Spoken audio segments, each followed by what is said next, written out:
A pedagógia megosztja az emberek véleményét, sokan nem is ismerik, sőt elítélik, mert eltér a hagyományos, a klasszikus nevelési elvektől.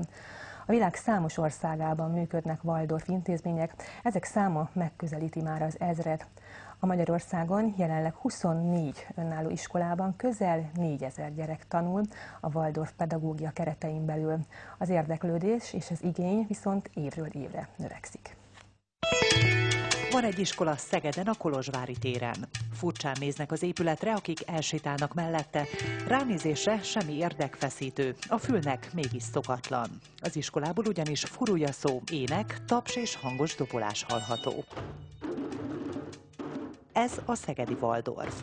A meglepetések tárháza. Először is, mert minden fiatal köszön nekünk idegeneknek. Aztán belépve egy-egy terembe érdeklődő diákokkal találkozunk, akik bár szabadon jöhetnek-mehetnek, mégis inkább az iskolapadban ülnek és tanulnak. Jobban mondva, táncolnak, zenélnek, énekelnek, részt vesznek a tanulásban. Más dolgokat is csinálni, mint a többi suliba szoktak.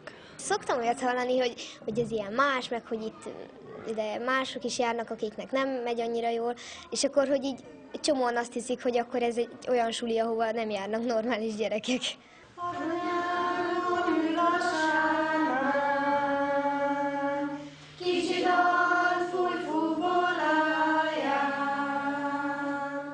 Ki gondolná, hogy ez egy matematika óra, ahogy a waldorfosok nevezik, számtanepoha. 4 héten át tömbösítve foglalkoznak egy-egy témakörrel, a 6. évfolyam most a negatív számok halmazával ismerkedik. Miért van szükség negatív számokra? Tanár?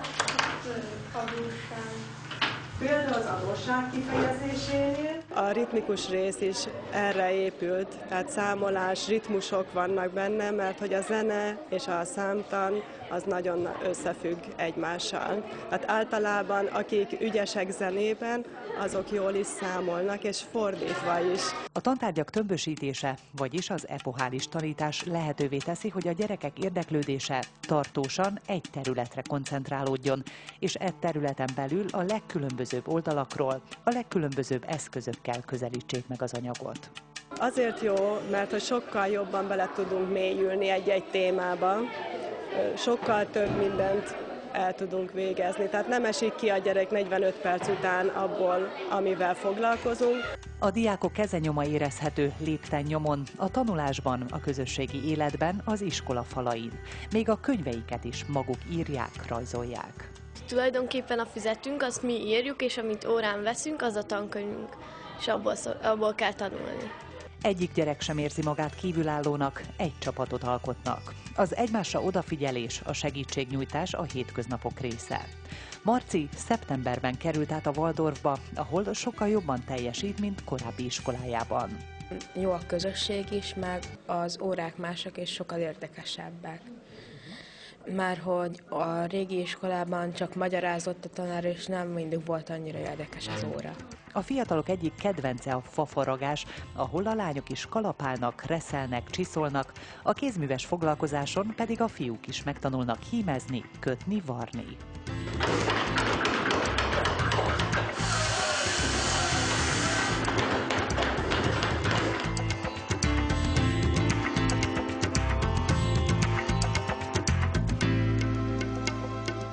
Itt mindenki megtalálja a számítását. A tanárok arra törekszenek, hogy a tehetség ne vesszen el. Van idejük megismerni a diákjaikat, hiszen 8 éven át egy pedagógus tanítja az összes tantárgyat.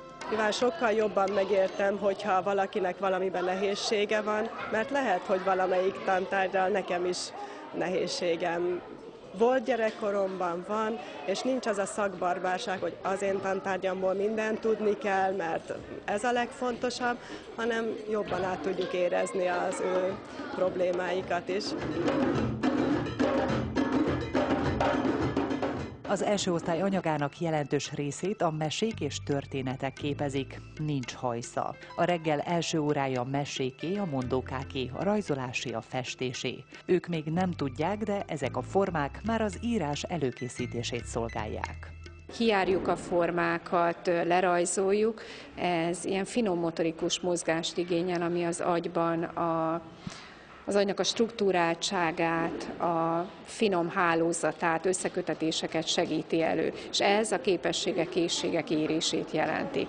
Nekem azért jó, mert van angol, és tudunk nyelveket tanulni. Nekem azért jó ez az iskola, mert itt jót lehet tanulni, meg jót lehet játszani, meg itt lehet tanulni nyelveket.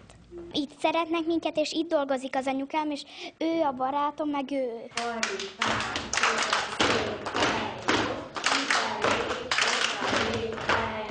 Mélyebben belelátnak a világba, más életébe.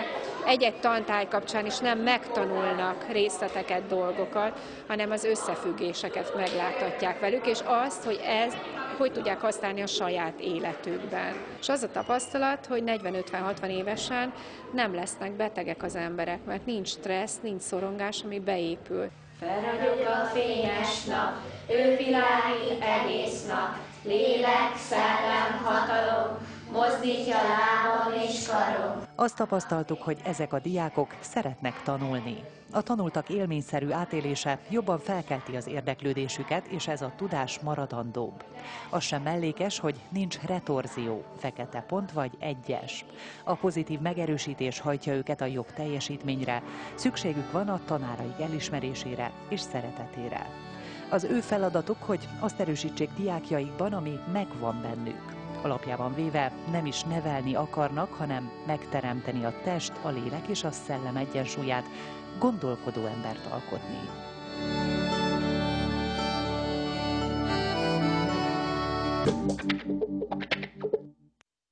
Az imént látottakhoz kapcsolódunk következő vendégemmel, Csetkovics Csilla iskola képviselő helyettessel, a Szabad Waldorf Általános Iskola és Gimnáziumból érkezett hozzánk a körútba. Üdvözlöm, szép estét kívánok! Jó estét, köszönöm a meghívást! Szabad. Először is ez ütötte meg az én szememet, és gondolom mások fülét is. Mitől szabad?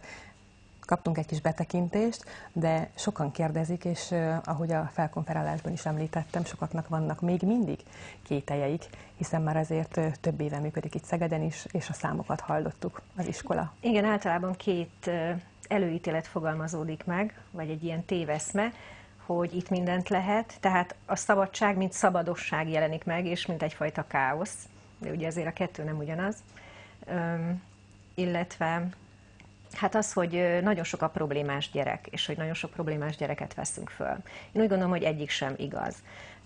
Először a szabadságról. Az, hogy szabad, az általában a szellemi dolgokra vonatkozik. És egy Waldorf iskola mindig olyan szempontból szabad, hogy nem egy államilag, tehát egy fölülről létrejövő iskola, hanem alulról szülői kezdeményezésre jön létre. Tehát annak idején, amikor ez az iskola megalakult, most ugye a 12-es az az osztály, az az alapító osztály, akik akkor annak idején elsősök voltak, mindössze 13-an, az ő szüleik voltak azok, akik elhatározták, hogy szeretnének egy ilyen iskolát létrehozni, és megteremtették a feltételeit és a lehetőségét annak, hogy ez az iskola elinduljon. Én úgy gondolom, hogy a mai világban ez egy borzasztó merész dolog, egy ilyenbe belevágni, és tulajdonképpen támogatni és segíteni, hogy a gyerekem egy ilyen iskolába tanuljon. De ugye nem volt hiába való ez a fáradozás, mert hogy igen, ez azt jelenti, hogy abszolút, hogy ugye 12 évfolyamos az iskola, annyit kell tudni a Waldorf iskoláról, hogy 12 plusz 1, tehát a 13. év az érettségire készít fel.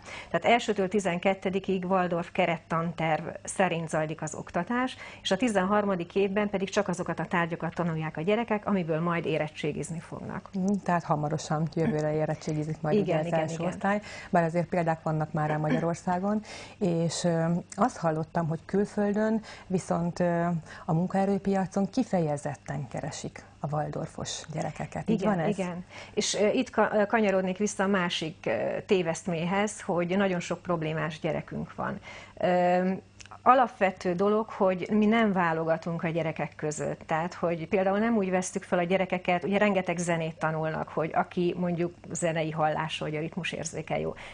Ez nem feltétel, hanem a mindennapos gyakorlás, teszi olyanná a gyereket, hogy ráérez ezekre a dolgokra, és ugye segíti a zene azt, hogy jobban elboldoguljon az életben, és jobban tudjon majd gondolkozni, vagy akár mondjuk egy matematikai dolgot megoldani. Egy osztály úgy épül fel, mint maga a társadalom. Vannak jobb képességű, gyengébb képességű gyerekek, különböző szociális közegből jönnek, különböző vallásúak, tehát a lényeg az, hogy egy teljesen heterogén csoport jöjjön össze, és ők a 12 év folyamán megtanuljanak együtt élni, és együtt letenni az asztalra valamit, együtt alkotni. Közös dráma előadásaik vannak, ugye közös olyan programok az iskolában, olyan ünnepek, amelyet közösen kell megvalósítani, és mindenkinek meg kell találnia a helyét ebben a közösségben, ugyanúgy, ahogy a társadalomban is nem vagyunk egyformák. Van, akit ez érdekel, van, akit az. Szükség van ugyanúgy diplomás emberekre, mint szakmunkásokra és egy jó szakemberre. Visszatérve egy kicsit a szabadságra, illetve ennek kapcsán a demokráciára. Mennyire érvényesül? Ugye hallottuk, hogy szülők kezdeményezésére. Itt hallottuk a tanárokat, illetve ugye iskola képviselőket, iskola tanítókat nyilatkozni. Igen. Ugye ez is gondolom, hogy tudatos és határ azért van, hogy nem igazgatónak, nem tanárnak szólítják őket. Szóval, hogy a gyerekek mennyire alakíthatják bent az iskolán belül a folyamatokat, az óramenetét, meghallgatásra talál-e az ő véleményük és akaratuk? Az óra menetének kitalálása az igazán az osztálytanító feladata. Tehát az ő felelőssége, hogy mondjuk egy főtanítás nálunk 8-tól 10-ig tart, és azt úgy fölépíteni, hogy az ember belegondol 8-tól 10-ig egy órán részt venni, rögtön az jut az ember eszébe, hogy ez borzasztó fárasztó. De nem, ezt úgy kell kialakítani, hogy ebben különbözőképpen foglalkoztassa a gyereket, és ez ne legyen fárasztó. Tehát egy ritmust adjon, egy kilégzést, belégzést a különböző tevékenységeknek a váltakozása, és ne érezze magát fáradtnak a gyerek. De most az, hogy ő mennyire szólhat bele az óra menetébe, szabadon véleményt nyilváníthat, és főleg ez felső tagozaton, nálunk a középiskolai részt nevezzük felső tagozatnak, ez nagyon él. Viszont az osztálytanító, hogy látja, hogy a gyerekeknek mi az igénye, attól függően tudja alakítani a saját óráját. És ez egy nagyon fontos dolog, hogy hiába tervezem én el a 3 hetes epohámat, hogy ettől idáig fogok eljutni, így tudom csinálni, mondjuk éppen azzal az osztállyal valami miatt másként nem kell haladnom. Tehát, hogy nem azt jelenti, hogy a gyerek azt mondja, hogy én ezt akarom, hanem a gyerek magatartásából, a hozzáállásából lehet látni, hogy lehet úgy alakítani a dolgokat, hogy mégis eljusson hozzá az információ, de nyilván nem ő határozza meg ennek a kereteit. A beszélgetésünk aktualitását az is adja, hogy több hete zajlanak a Waldorf hetek az iskolában, amelyekhez programok kapcsolódnak, és ezek még mindig egészen áprilisig tartanak majd, és az is jellemző ugye a Waldorf iskolára, hogy nem csak az iskolán belül történnek események, hanem nyitottak a társadalom felé. Gondolok itt arra, hogy a Hídi Vásárban mindig képviselteti magát az iskola, akkor most a hétvégén az egész iskola kitelepül a Vadasparkba.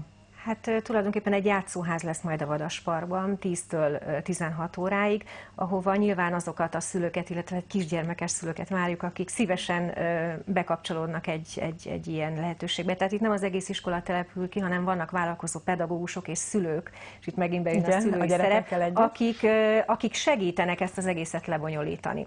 Egyébként a Waldorf hetek az már több évre tekint vissza. Ugye ez nagyon fontos, hogy a beiskolázás előtt, vagy az iskolaválasztás előtt azért a szülőknek adjunk valamiféle információt. Itt ugye 2 fontos pont van, az első és a 9. osztály, úgyhogy az előadások egy része ehhez kapcsolódik. Tehát ott meg lehet ismerkedni magával a pedagógiával, és vannak olyan előadások, amelyek pedig abszolút nyitottak, és bárki számára, illetve ezek is bárki számára meghallgathatók, de például holnap lesz délután 4 órakor Átalakuló városok címmel egy előadás és egy civil konzultáció, amire várják az érdeklődőket, az iskolában lesz. Például ilyen témákkal foglalkozik, hogy milyen egy átalakuló város, hogyan enyhíthetjük a klíma, gazdasági, energia és más fenyegető válságoknak a hatásait, és hogyan tehetjük élhetővé és együttműködővé a helyi közösségeket. Ezen kívül ökotanyákkal foglalkozik a következő előadás, aztán lesz egy euritmiával kapcsolatos előadás, ez egy speciális előadóművészet mozgásforma, amit Waldorf iskolákban tanítanak. Úgyhogy a Hídi Vásárban pedig tavaly is egy nagyszabású akcióval készültek, ott helyben nemezeltek egy óriási takarót, és úgy tűnik, hogy ezt most idén is meg fogják ismételni, és hát tervezünk még zenei produkciókat is, amivel egy kicsit a gyerekek is be tudnak mutatkozni. Végezetül még egy nagyon fontos kérdés, amiről nem beszéltünk, de mindenképpen azt gondolom, hogy fontos. Ugye azt mondtuk, hogy óvodától egészen most már beszélhetünk arról, hogy lassan ugye, hogy egyetemig, hiszen itt lesz az első érettségiző csoport.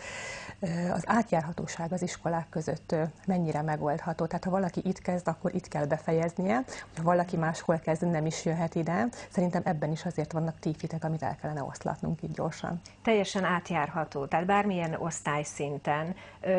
Egyetlen feltételünk van, hogyha valaki hozzánk szeretne jönni, és tudjuk, hogy melyik osztályba, akkor vendégeskedik, egy pár napot eltölt abban az osztályban, és az osztálytanító dönti el, hogy valóban az a közösség befogadja, és beillik-e abba a közösségbe, ugyanis egy kialakult közösséget már nem szeretnénk annyira megbolygatni, hogy esetleg szétessen.